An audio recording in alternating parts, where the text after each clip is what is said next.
वज़ीर-ए-आज़म की सदर मुमलिकत को पीपल्स पार्टी के तहफ़्फ़ुज़ात दूर करने की यकीन दहानी। शहबाज शरीफ की सदर आसिफ जरदारी से मुलाकात। दोनों रहनुमाओं के दरमियान मुल्क की सलामती और सियासी सूरत हाल पर तबादला ख्याल। मुल्क की तरक्की के लिए मिलकर आगे बढ़ने के अज़म का इरादा। कानूनी उमूर पर तमाम सियासी स्टेक होल्डर्स की मुशावरत से आगे बढ़ने का फैसला। वज़ीर-ए-आज़म ने मौलाना फजल रहमान से मुलाकात के हवाले से सदर को एतमाद में लिया। Chairman People's Party Bilawal Bhutto की मुल्क में इंटरनेट की सुस्त रवैये और पाबंदियों पर हुकूमत पर कड़ी तनकीद। कहा, शहरियों को कंट्रोल और सेंसर करने की एक और कोशिश की जा रही है। माजी में लोगों को कंट्रोल करने और सेंसर करने की कोशिशें होती थीं, वही अब कुछ हो रहा है। ये इस बात का सबूत है कि आप मजबूत हैं। वो आपसे डरते हैं क्योंकि वो नहीं चाहते कि आप इंटरनेट के जरिए अपने हुकूक का इस्तेमाल करें। जामशोरों में सिंध यूनिवर्सिटी में कॉन्वोकेशन की तकरीर से खिताब। इस्लामाबाद में बैठे बुजुर्गों और बाबों को इंटरनेट की समझ नहीं। ये लोग इंटरनेट इस्तेमाल नहीं करते। हमारा और आपका जीना हराम होगा। ये हमारा जमहूरी हक है। हम अपने जमहूरी हक के लिए लड़ेंगे।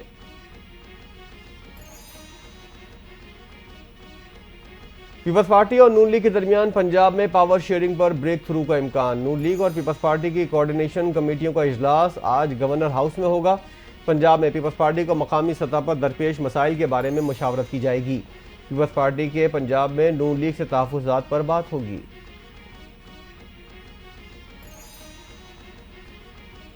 पहले पीपल्स पार्टी को पंजाब में रगड़ा लगाया, अब नून लीग की बारी है। पीपल्स पार्टी और नून लीग में पावर शेयरिंग मुआहदा हुआ। अभी तक तहरीरी मुआहदे पर अमल नहीं हो रहा, सिर्फ कमेटी खेल रहे हैं। गवर्नर पंजाब सलीम हैदर की कड़ी तनकीद। कहा, पीपल्स पार्टी इत्तेहादी हुकूमत को बरकरार रखना चाहती है। नून लीग को सोचना चाहिए कि उसके पास और कोई ऑप्शन नहीं।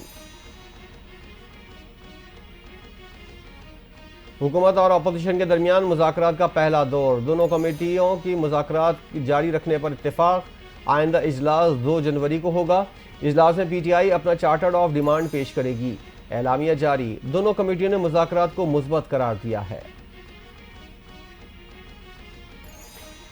स्पीकर कौमी असम्बली अयाज सादिक की ज़ेर सदारत हुकूमत और अपोजिशन की कमेटी अरकान का पहला इन कैमरा इजलास। नायब वज़ीर-ए-आज़म इसहाक डार, इरफान सिद्दीकी, राना सनाउल्लाह, राजा परवेज़ अशरफ, नवीद कमर, अलीम खान और फारूक सत्तार इजलास में मौजूद थे। मुज़ाकरात के बाद स्पीकर कौमी असम्बली अयाज सादिक की मीडिया से गुफ्तगू। कहा, आज के इजलास में माहौल बहुत अच्छा था, मुस्बत तरीके से बातचीत हुई है। मुज़ाकरात का अमल जारी रखने पर भी इत्तेफाक हुआ है। हुकूमत ने बानी PTI से मुलाकात कराने का मुतालबा तस्लीम कर लिया। ये हमारी इब्तदाई मुलाकात थी। बाकायदा बातचीत 2 जनवरी से होगी। तहरीक इंसाफ के रहनुमा असद कैसर की मीडिया से गुफ्तगू। कहा, बानी PTI की रिहाई और सीनियर जजेस पर मुश्तमिल कमीशन बनाने का मुतालबा है। अपना मौक़िफ़ भरपूर तरीके से सामने रखा। चार्टर और डिमांड 2 जनवरी को पेश करेंगे। 9 मई के मुल्ज़िमान को कानून के मुताबिक सजाएं दी गईं। दुनिया भर में सजाएं मुल्की कवानीन के मुताबिक दी जाती हैं। नून लीग के रहनुमा तलाल चौधरी की मीडिया से गुफ्तगू। कहा, 9 मई वाक़यात का मास्टरमाइंड अडियाला जेल में बैठा है। सजाएं होती रहेंगी, कोई NRO नहीं मिलेगा। मुज़ाकरात में भी इस्टेब्लिशमेंट की मदद हासिल है। मजलिस वहदतुल मुस्लिमीन पाकिस्तान के सरबराह अल्लामा राजा नासिर अब्बास का दावा। इस्लामाबाद में गुफ्तगू करते हुए कहा, इस्टेब्लिशमेंट का पूरा रोल है, सबको पाकिस्तान का सोचना चाहिए। बानी PTI आइन और कानून के बालादस्ती चाहते हैं। वो कभी नहीं कहेंगे कि मुझे रिहा करो। पार्लिमानी जमहूरी निज़ाम पॉलिटिकल डायलॉग के बगैर आगे नहीं चल सकता। दोनों अतराफ से खुले दिल के साथ बैठे, जो बात करना चाहते हैं करें। हम भी अपना मौक़िफ़ सामने रखेंगे। हुकूमत और अपोजिशन के दरमियान मुज़ाकरात के पहले दौर के इख्तिताम के बाद राना सनाउल्लाह की मीडिया से गुफ्तगू। कहा, दोनों फरीक़ैन एक दूसरे की बात सुने और फिर कोई रास्ता निकालें। अगले इजलास में अपोजिशन तहरीरी मुतालबात पेश करेगी। असद कैसर ने आगाह किया, बाकी अरकान हंगामी इजलास में शरीक नहीं हो सके। नून लीग के सीनियर रहनुमा इरफान सिद्दीकी की मीडिया से गुफ्तगू। कहते हैं, दोनों जानिब से इसे मुस्बत पेशरफ करार दिया गया। दोनों तरफ से कहा गया मुज़ाकरात जारी रहने चाहिए। मुज़ाकरात उनसे ही कामयाब होंगे जो मुल्क के फैसले कर रहे हैं। साबिक सदर आरिफ अलवी का दावा। कहा, PTI की हुकूमत के खिलाफ अदम एतमाद लाने में किसका किरदार था, सब जानते हैं। बानी PTI की रिहाई से मुतालिक पार्टी चेयरमैन को मशवरा दूंगा। हुकूमत और अपोजिशन के दरमियान होने वाले मुज़ाकरात से सियासी दर्जा हरारत नीचे आए तो खुशाइंद होगा। 9 मई केसेस में तो पूरा पाकिस्तान शामिल था। जहां जहां थाने और तफ्तीशी गरीब थे वहां मुकदमात लड़े गए। साबिक वफाकी वजीर फवाद चौधरी के इंकशाफ, कहा इस लड़ाई में सबसे ज्यादा नुकसान पाकिस्तान का हुआ है। पेशावर हाईकोर्ट ने अपोजिशन लीडर उमर अयूब को 20 जनवरी तक राहदारी जमानत दे दी। मीडिया से गुफ्तगू करते हुए पीटीआई रहनुमा ने कहा, हुकूमत ने मुज़ाकरात के लिए कमेटी बनाई है, हम देखेंगे इनकी नीयत कैसी है। बानी पीटीआई से मेरी ना मुज़ाकराती टीम की मुलाकात हुई, मुलाकात के लिए गए थे लेकिन उस दिन गिरफ्तार कर लिया गया। कुरम के जमीनी रास्ते की बंदिश, हुकूमती हेलीकॉप्टर से ट्रांसपोर्ट सहूलत की फराहमी का सिलसिला जारी। सूबाई हुकूमत के हेलीकॉप्टर के जरिए आज 248 अफराद को एयर ट्रांसपोर्ट की सहूलत फराहम की गई। पहली परवाज के जरिए पारा तनार से 33, दूसरी से 34, तीसरी परवाज से 35 अफराद को पेशावर मुंतकिल किया गया। खैबर पख्तूनख्वा काबीना का कुरम के रास्ते की बहाली के लिए खुसूसी पुलिस फोर्स के क़याम का फैसला। फ़िरक़ावाराना मुनाफरत फैलाने वालों के खिलाफ कार्रवाई का फैसला। वज़ीर-ए-आला KP अली अमीन गंडापुर की ज़ेर सदारत सूबाई काबीना का 19वां इजलास। कुरम का मसला दहशतगर्दी का नहीं बल्कि 2 ग्रुपों के दरमियान तनाज़ा है। लोग अमन चाहते हैं, बाज़ अनासिर हालात ख़राब करने की कोशिश कर रहे हैं। इलाके में गैर कानूनी भारी हथियारों की भरमार है। हुकूमत की कोई ऐसी पॉलिसी नहीं गैर कानूनी भारी हथियार रखने की इजाज़त दे। पख्तूनख्वा हुकूमत ने विफाक से कुरम में FC तैनाती की दरख्वास्त कर दी।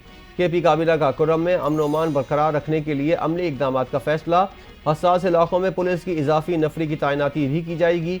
अमन अमान को ख़राब करने वालों को दहशतगर्द करार दिया जाएगा। तमाम बंकर्स और भारी असलहा हुकूमती तहवील में लिया जाएगा। काबीना ने कुर्रम को आफत ज़दा करार देने और इलाके में रिलीफ एमरजेंसी की भी मंजूरी दे दी। रिलीफ एमरजेंसी में अद्वियात और अशिया खुरोनोश की फराहमी को यकीनी बनाया जा रहा है। मुशीर इत्तलात बैरिस्टर सैफ का बयान, कहा कुर्रम में सूरत हाल पुरअमन होने तक रिलीफ की सरगर्मियां जारी रहेंगी। इलेक्शन कमीशन ऑफ पाकिस्तान ने 31 दिसंबर तक कौमी और सूबाई असम्बली के अरकान को गोशवारे जमा कराने की हिदायत कर दी। अरकान पार्लियामेंट, अहल खाना और ज़ेर किफ़ालत अफराद के गोशवारे जमा कराने के भी पाबंद हैं। गोशवारे जमा न कराने वाले अरकान की रुकनियत मुअत्तल कर दी जाएगी। गोशवारों में गलत मालूमात जमा कराने की सूरत में कार्रवाई होगी। बानी पीटीआई और बुशरा बीबी के खिलाफ 190 मिलियन पाउंड रेफरेंस का फैसला माखर कर दिया गया। केस का महफूज फैसला अब 6 जनवरी को सुनाया जाएगा। तहरीक इंसाफ के वकील खालिद यूसुफ को अदालती अमले ने नई तारीख से आगाह कर दिया। बानी पीटीआई और बुशरा बीबी के खिलाफ 190 मिलियन पाउंड रेफरेंस का फैसला कल सुनाया जाना था। सिविलियंस का मिलिट्री ट्रायल नहीं होना चाहिए। मिलिट्री ट्रायल के हवाले से तमाम कानूनी ऑप्शंस को इस्तेमाल किया जाएगा। पीटीआई के सेक्रेटरी इत्तलात वकास अकरम की पेशावर में गुफ्तगू, का हुकूमत की मईशत को तबाह करने की साजिश को भी नाकाम बनाएंगे। 190 मिलियन पाउंड केस सियासी इंतकाम की बदतरीन मिसाल है। साने 9 मई में मुलव्विस मिलिट्री कोर्ट से सजा पाने वाले मुजरिमों की जेल मुंतकली का अमल जारी। मिलिट्री कोर्ट से सजा याफ्ता 9 मई केसेस के 11 मुजरिम सेंट्रल जेल लाहौर मुंतकिल। जेल जाने वालों में इमरान महबूब, अली शाह, जान मोहम्मद, ज़ियाउर रहमान और दीगर मुजरिम शामिल। ISPR के मुताबिक सजा याफ्ता मुलज़मान को कानूनी तकाज़े पूरे करने के लिए तमाम कानूनी हुकूक फराहम किए हैं।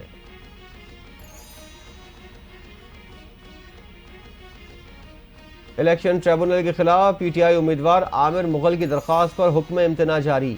इस्लामाबाद हाई कोर्ट ने इलेक्शन पटिशन की हद तक ट्रिब्यूनल को कार्रवाई से रोक दिया। अदालत ने इलेक्शन ट्रिब्यूनल को हल्का NA 46 से मुतल्लिक भी कार्रवाई से रोक दिया। फरीक़ैन को नोटिस जारी करके जवाब तलब कर लिया। डी चौक एहतजाज केस में शिबली फराज की 5 मुकदमात में अबूरी जमानतें मंजूर। इंसदाद दहशतगर्दी अदालत ने 5-5 हज़ार रुपये मचलकों के एवज पीटीआई के रहनुमा की जमानतें मंजूर की। शिबली फराज के खिलाफ थाना मारगला, थाना तरनौल, आबपारा और कोहसार में मुकदमात दर्ज हैं। सियासी मुखालफत की बुनियाद पर मुझे किरदार कुशी का सामना करना पड़ा। अब इतनी मजबूत हो गई हूँ, नारा लगाओ, गाली दो, मुझे फ़र्क नहीं पड़ता।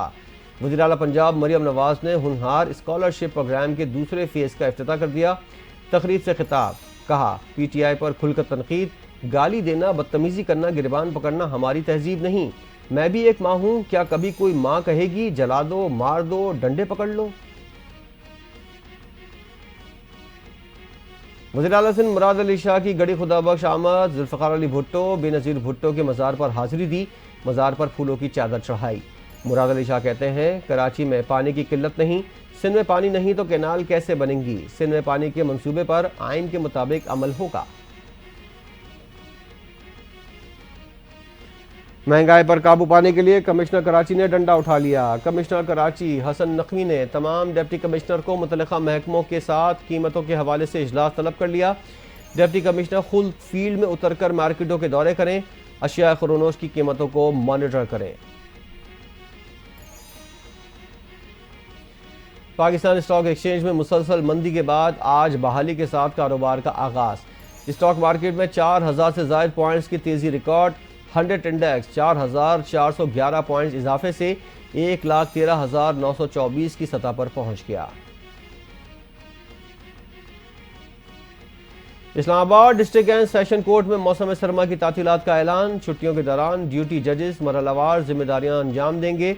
ड्यूटी जजेस इमरजेंसी नौयत के केसेस की समाअत करेंगे। ड्यूटी सर अंजाम देने वाले जजेस का रोस्टर भी जारी। तातीलात आज से 1 जनवरी तक होंगी, नोटिफिकेशन भी जारी। वफाकी हुकूमत का 25 दिसंबर को यौम कायदे आज़म की मुनासबत से आम तातील का ऐलान। स्टेट बैंक ने भी 25 दिसंबर को यौम कायदे आज़म और क्रिसमस के मौके पर आम तातील का ऐलान कर दिया। दीगर बैंक और मालियाती इदारे भी बंद रहेंगे।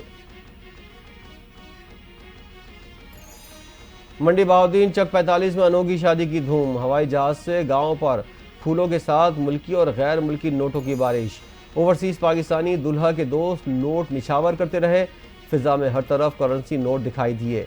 लोग नोट समझने के लिए घरों की छतों पर चढ़ गए। मुल्क भर में सर्दी की शिद्दत बरकरार। पहाड़ी इलाकों में कड़ाके की ठंड। बर्फबारी के बाद वादी शोगरा के हुस्न में मजीद इजाफा। सयाह बर्फ में लिपटी वादी का नज़ारा करने शोगरा पहुंचना शुरू हो गए। लाहौर के मुख्तलिफ इलाकों में बारिश, सर्दी बढ़ गई।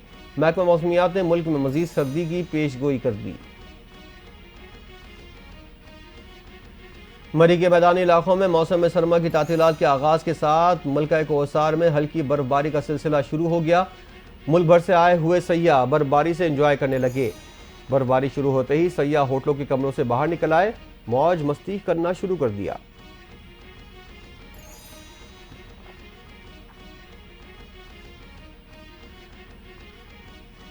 इसराइल की गजा में जारियत का सिलसिला जारी। 24 घंटों के दौरान मजीद 58 फलस्तीनी शहीद। रात गए गजा के 2 अस्पतालों और एक पनाह गुज़ीन कैंप पर हमलों में फलस्तीनियों को निशाना बनाया गया। गजा में शहादतों की तादाद 45,317 हो गई। बांग्लादेश का भारत से हसीना वाजिद के हवालगी का मुतालबा। बांग्लादेशी वजारत खारजा ने हवालगी के लिए भारत को पैगाम भेज दिया। अदालती कार्रवाई के लिए हसीना वाजिद को हवाले किया जाए। हसीना वाजिद पर तलबा तहरीक के दौरान हलाकतों का इल्जाम है। पीएसएल के 10वें एडिशन की ड्राफ्टिंग के लिए प्लेयर्स ड्राफ्ट का पिक ऑर्डर का ऐलान। तमाम टीम्स को मुख्तलिफ कैटेगरीज में खिलाड़ी मुंतखब करने के लिए पिक ऑर्डर जारी कर दिया। दुनिया भर से खिलाड़ियों के रजिस्ट्रेशन का सिलसिला जारी। ड्राफ्ट का इनेकाद 11 जनवरी को गवादर में होगा। ड्राफ्ट के दौरान आज 20 राउंड्स होंगे। 2 दफ़ा इवेंट का टाइटल अपने नाम करने वाली लाहौर कलंदर सबसे पहले खिलाड़ियों का इंतखाब करेगी। पाकिस्तान ने जनूबी अफ्रीका को वनडे सीरीज में पहली बार व्हाइट वॉश कर दिया। प्रोटियस को होम ग्राउंड पर क्लीन स्वीप करने वाली पहली टीम बन गई। तीसरे और आखिरी मैच में जनूबी अफ्रीका को 36 रन से शिकस्त। साइम अयूब की सीरीज में एक और सेंचुरी। 91 गेंदों पर 101 रन बनाकर प्लेयर ऑफ द मैच और प्लेयर ऑफ द सीरीज करार पाए। बाबर आजम ने साइम अयूब को चीता करार दे दिया।